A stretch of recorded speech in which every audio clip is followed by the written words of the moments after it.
I wanted to write this down to make sure that I had the correct words for you.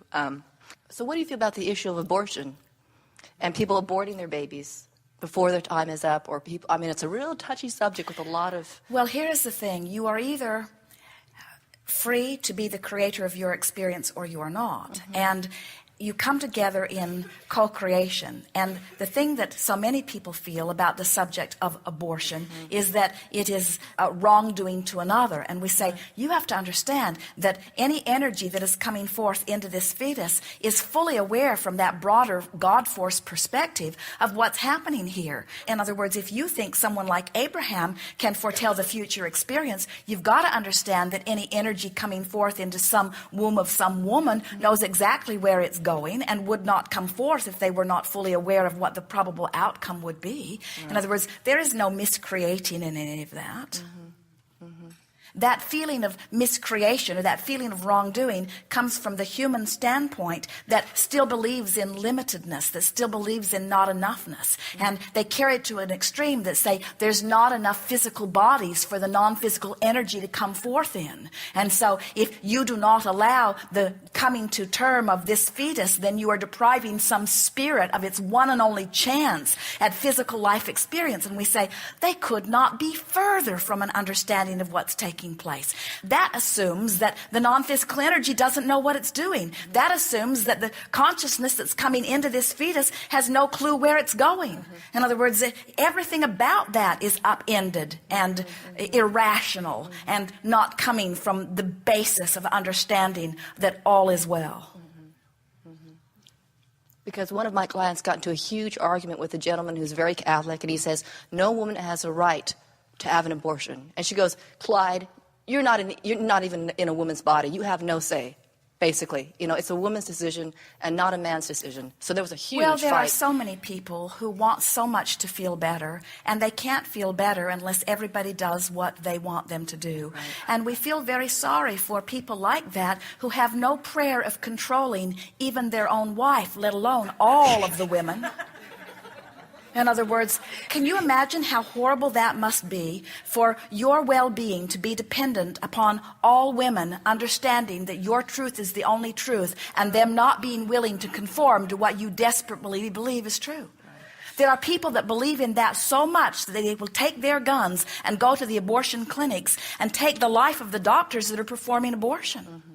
In other words, that's how extreme they get in their disconnect, you see.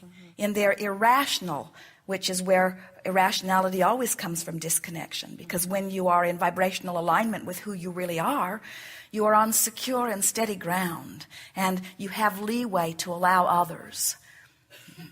When your well-being hangs by the fringe of what someone else does, you've got to be in deep pain a great deal of the time. And so if someone said that to us and we were standing in a physical woman's body, we would reply,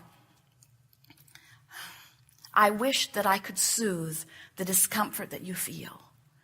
But if you were able to control my action, I don't think there would be much soothing, because there are millions of others' actions that you would need to control also.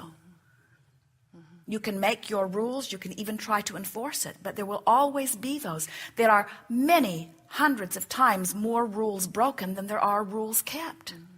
Some people are keeping the rules out of fear of what will happen if they don't, but everyone is so basically free and driven by what feels best to them. In other words, they're really bucking a huge current when they say, I need to control your behavior so that I will feel better in your better behavior. And it would be one thing if you could even agree on what that behavior should be.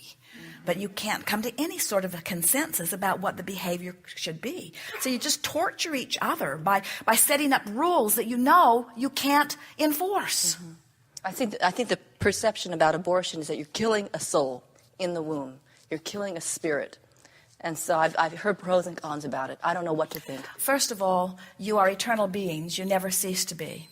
And so it's not possible for you to end some consciousness, because the consciousness is never ended. And so in this case, you're saying, well, you've ended a consciousness before you've allowed the consciousness to begin. And we say, oh, where do you stop that? In other words, at what point do you say that that isn't happening? Do you take a birth control pill which causes a miscarriage early on? In other words, at what point do you wear a diaphragm which essentially causes an abortion at such an early state that you don't call it that?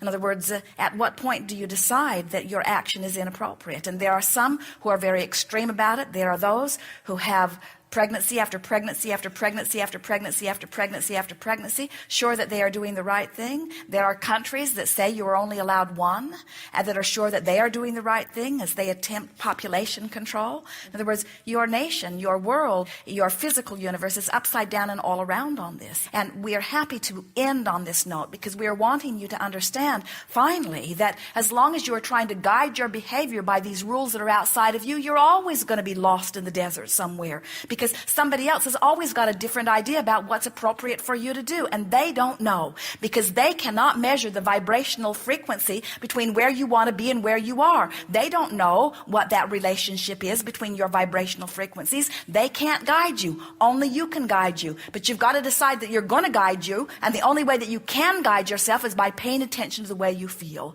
And when you pay attention to the way you feel, and you want to feel good, meaning you want to be in alignment with who you are, what better advice could you get than from the Creator who set you forth? What better advice could you get than from the soul that understands the bigger picture? What better advice could you get than from the non-physical energy that is your beginning, from whence you come, from where you will return? In other words, the you that is really you has that broader perspective, not only from this short experience, but from all that you have lived and from all that everyone has lived.